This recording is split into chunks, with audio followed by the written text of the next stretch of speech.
I male, 43 strive to provide the best I can for my wife female, 38, our 2 children ages 3 and 5, and my mother-in-law, and I like to believe I am doing a good job. Over the years, I have worked hard to enhance our family's living conditions. Not only did I earn another bachelor's degree and recently complete a master's in a STEM field, but I also worked 2 full-time jobs while finishing my second bachelor's and supported my wife through her education. She obtained a degree in a healthcare field, where she could earn a good salary around $60,000 to $70,000 per year with many job opportunities available. However, after our 2 children were born, she decided to pause her career to become a stay-at-home mother for now. Initially, it was challenging while I was finishing my master's. Once I completed it and our youngest turned 3, my career advanced, and we were able to manage our single-income household more effectively. We're far from wealthy but do well for a single-income family of 4, slightly over $150,000 base salary plus bonuses. The past year has been overwhelming for my wife, so even though I now work 75% from home, I plan to hire a daytime nanny to assist her with one child while the other is at school. My day begins around 5:30 to 6 a.m. I prepare the house for the day before the nanny arrives at 8 a.m., get our oldest child ready for school, make breakfast, plan my day, drop our oldest off at school, and return home to let the nanny in. My latest task at work requires me to be stationed at home for the next 2 months, meaning I am now working completely from home. While this is convenient, I am busy with meetings all day as my role involves managing teams globally and overseeing projects in my field. Over the past month and a half, I have noticed that my wife, despite saying her life is stressful at home, usually starts her day around 10 a.m. I asked my mother-in-law and the nanny if this was always the case after a week or so of working from home, and they both said it varies, sometimes earlier, sometimes later. My wife typically wakes up, cooks, and then spends time on her phone or shopping online, which brings me to my concern. I am glad I can provide this kind of lifestyle for her since we both grew up with limited resources. I understand the potential for postpartum depression, the stress of having children, the feeling of being unfulfilled, and the possibility that I might be a poor husband. However, despite all this, everything is well taken care of and more. I handle the household finances. She claims she was too busy to manage this, pay all household bills, cover my own personal bills, pay her bills, track and maintain our house appliances, cars, pets, and also contribute to my mother-in-law's medical bills and car payments. But it seems my life is perceived as easy compared to hers. I can't express my feelings to her because she often tries to outdo my experiences. If I have a bad day,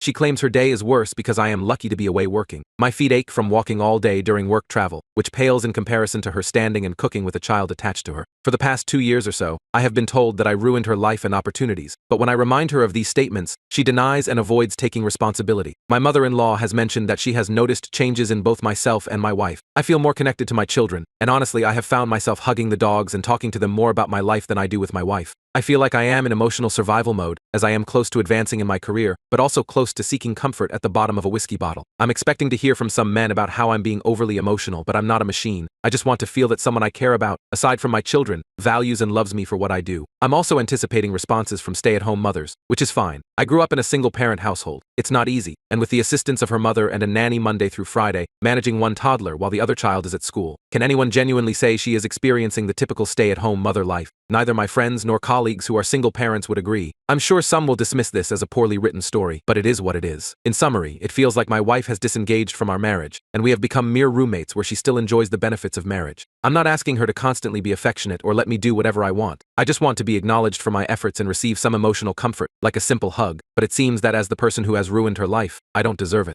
To add more context, I have never been unfaithful. I work in a field with a large female workforce, but I am completely transparent about my work, including naming colleagues and staff under me. She has access to my work schedules and communications if she wants to check, yet she still doesn't know exactly what I do for a living. Despite coming from a single-mother household, my biological father was present in my life. She grew up with both her parents, having been in a committed relationship for more than 40 years. I have tried to discuss everything with her and express my feelings, but it often turns into a competition regarding what I am gaining from this marriage. Aside from my 2 wonderful children, I have been questioning that as well. We have had almost no intimacy since last year. I've wondered if it's due to depression or other issues she might be experiencing. Maybe I'm just not attractive enough or not good in bed due to my health problems. I'm not a model husband, but temptation and opportunity do arise, and I can still perform, but I remain faithful because, as cliche as it sounds, I truly love my wife and want to be with her alone. To acknowledge where it's deserved when I say she starts her day by cooking. She makes meals for everyone in the home, myself, the kids, my mother-in-law, and even the nanny. Aside from breakfast, she prepares all meals and snacks. I usually fast until lunchtime, and our oldest child has a simple breakfast in case they don't like what is served at school. She handles both the kids and her laundry, but rarely folds and puts it away. I typically take care of my own laundry and dry clean the rest of my clothes because they are work attire. She keeps track of our pantry and fridge, but I am the one who buys everything if it's not delivered. She cleans our bathrooms and house about half of the time. The rest is handled by either my mother-in-law, myself, or sometimes the nanny if she is particularly helpful. Before hiring the nanny, my mother-in-law was the main help for my wife until she had unexpected medical needs. Therefore, I decided to hire a nanny to assist both of them, especially during my mother-in-law's treatments and recovery. Update.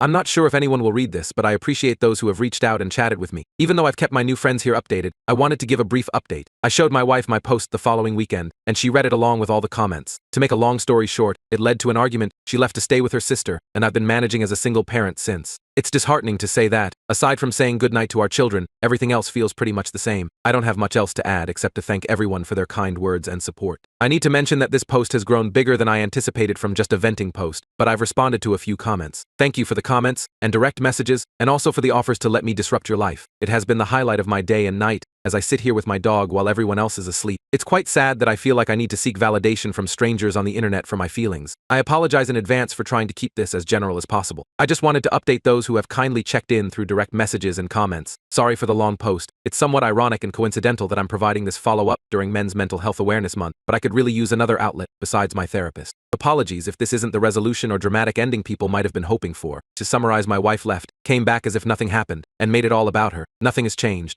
I'm continuing to struggle mentally, knowing that things won't change while I try to keep it together for our children. We're relying on a lot of takeout. The day after she packed up and left, my wife tried to return and take the kids with her to her sister's house. Naturally, I was against this, and thankfully, her entire family, including her sister, agreed with me. It wouldn't have been fair to our children to uproot them and add financial and housing stress on her family, since she isn't employed and her sister's family lives with their father in the house they grew up in. After being away for a little over a week, she apparently cooled off and decided to come back with her bags, as if she had just been out shopping. She entered my office while I was working and stared at me angrily while I was on a conference call with my team. I couldn't just end the call since it was a busy period for us. Once I removed my headset and closed my laptop, she began yelling at me about how I don't care about her or her well-being. At that moment, I could only look at her and shake my head. My mother-in-law came in after hearing the yelling and pulled her away, telling her not to disturb me, while our nanny kept our youngest child away from the commotion on the other side of the house. That night, after the children were in bed, I sat alone in my office with a drink, as I had been doing for the past few nights, and my wife came in. We talked, argued, cried, and drank. One thing led to another, and we ended up in bed together. I wish I could say this was a moment of reconciliation, but the next morning, she continued to talk about how difficult her time away had been. She focused on her struggles staying at her family's house in her old room with her father and sister's family. She remarked on how fortunate I am to stay here and manage various tasks, and how easy our lives are compared to hers, even though our upbringings were similar. My heart broke that morning. Since then, I've been feeling increasingly down.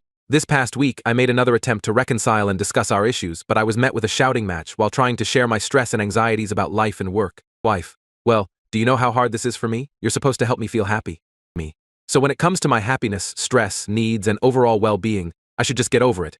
Wife: we all have our own problems. You need to figure it out and move past them. I don't recognize the person I am living with now. She isn't the woman I married and promised to spend my life with and raise our children together. Since that conversation, I've been noticeably distant. I've been sleeping in my office, on the couch, or with the kids after putting them to sleep. She still begins her day at 10 a.m. and spends time on her phone talking to her mom groups while preparing meals, and the children are cared for by the mother-in-law or nanny. Nothing has changed, and I doubt anything will. Sadly, I think even if we divorced, things wouldn't feel different since her leaving didn't change much except for more takeout than usual. My biggest fear isn't just losing my wife, it's losing my kids as well. So, it's sad to say that, like many others I've spoken to, I'll continue to smile and suffer in silence. First, thank you for all the comments and direct messages, some context and clarification, as my previous post was emotionally charged due to another argument. After our children were born, their pediatrician gave my wife postpartum depression screening forms, and she scored high both times. She was advised to see a therapist. With our second child, her score was even higher, and I made an effort to get her the help she needed. She declined, so my mother-in-law and the nanny provided support. I know people might have opinions, but this is one reason I'm not ready to just give up on our life together. Also, I know that silently enduring this situation won't create a healthy environment for our children, but neither would a bitter and hateful divorce. Some have compared it to ripping off a bandage, saying it will hurt at first, but the pain will eventually go away. I'd rather try to spare my kids from thinking that their parents ended up hating each other because of them. I've shared with a few people in direct messages that, before my promotion, I was a project manager handling teams and budgets, so I'm used to planning for various scenarios. I've made several contingency plans in case things go badly. I have consulted with 3 lawyers, know our rights, and have a draft settlement ready if needed. I know what I want and am willing to offer more than what is fair for the well-being of our children, but I also have a plan if we end up in court. It's entirely my responsibility that I'm suffering in silence, but I'm too stubborn to give up. As I express my frustrations, I don't seek sympathy from anyone. I endure it to maintain the normalcy for our kids, ensure my mother-in-law's treatments continue without interruption, and hope that my wife will eventually be open to therapy and work towards a better place together. New update.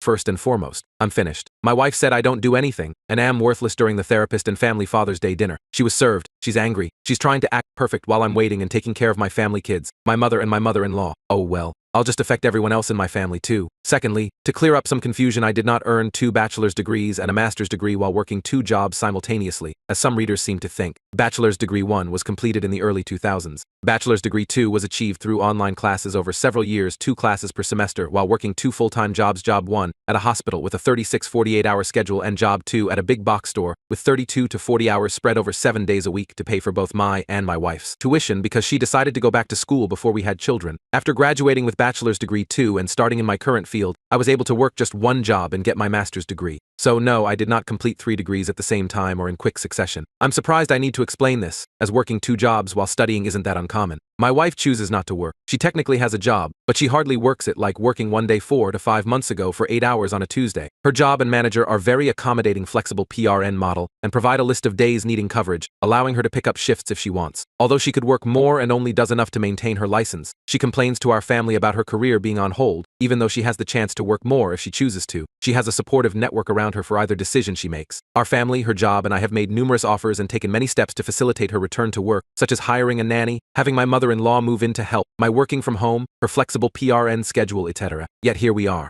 I am currently receiving therapy for myself and have been doing so for a while. Besides dealing with issues at home, my work can be very challenging for my mental and physical health. Since I can't find the support I need at home with my wife, I've chosen therapy rather than seeking comfort elsewhere. I've tried to share this with my wife, and as mentioned in my previous post, she tends to overshadow my concerns. And here we are. My in-laws are still married. Given the situation at home, my mother-in-law moved in to help my wife, while my sister-in-law and her family returned to their parents' house due to their own reasons. The sister-in-law's family can save money while getting back on their feet, and my wife and I benefit from my mother-in-law's assistance and can keep a closer watch on her during her bi-monthly treatments. Based on questionnaires, my wife is highly suspected to have postpartum depression, along with a history of symptomatic OCD, ADHD, and other issues that she has refused to have evaluated or accepted results for over the years. I knew what I was getting into and loved and accepted my wife for these flaws as she did mine. Spare me any "I don't feel sorry for you" comments. I am like every other person who fell in love and wanted to give my partner the best of me and the world I can offer. But again, here we are. There are many people who criticize me, saying I'm being overly accommodating to my wife. While I respect your opinions, I will say that if this situation only affected my life, I would have left a long time ago. As one person said in a past comment that stuck with me, I am the kind of person who would take a bullet for his kids. Maybe it's in a different context, but to protect my children from any harm, I'm willing to endure what's needed.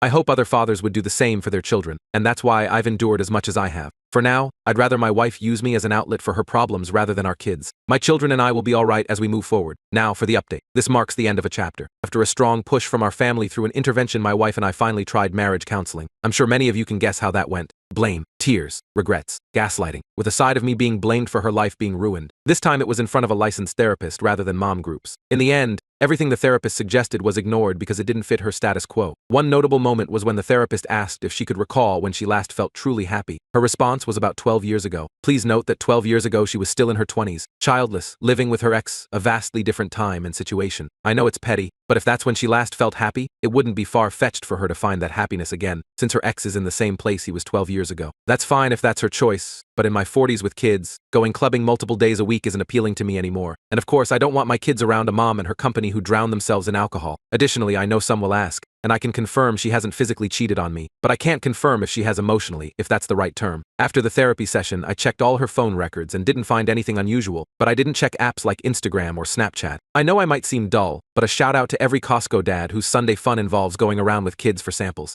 The following weekend was Father's Day, and as anticipated, it wasn't a grand celebration. Our family got together for a BBQ and simple family time, and my wife treated it like any other day: sleep in, get up, cook, use her phone, shop, try to play with the kids, use her phone. During the family BBQ, my wife said she felt ill, so she sat around most of the day while the rest of the family made the experience enjoyable. When everything was ready, the family gathered at the table, including her parents, my sister's family, my mother, our kids. The meal was great. I was talking with my brother-in-law about our kids' school Father's Day activities, and I mentioned feeling a bit sad seeing some kids alone without their fathers during the breakfast with dad event I attended. My wife, overhearing this, laughed loudly and said, "It's not like you do anything anyway. I could have gone instead." At that moment, I felt embarrassed and speechless, while the dining room fell silent. My mother-in-law broke the awkwardness by saying, "Well, maybe if you feel that way, one of you should consider divorce." My wife looked at my mother-in-law with confusion and mocked me, saying, as if another woman would want a man like him, "Just look at you," while the room remained silent. I was angry, heartbroken, confused, and embarrassed all at once. In a manly fashion, I nodded silently, grabbed my keys, and drove off to get a drink, trying to ignore the cries of my family and our kids asking me to stay. I don't know what was said or done while I was out on Sunday, because I couldn't bring myself to check the house cameras. When I returned early Monday morning, the house felt different. As usual, I woke up around 6 a.m., prepared the house and our eldest for school drop-off, checked emails and messages, nothing unusual. As I was getting dressed to leave, my wife was still asleep in our bed. I looked at her and thought about what we had and now lost. I've decided I'm done. I can't continue. I texted my lawyer that morning to move forward with serving her.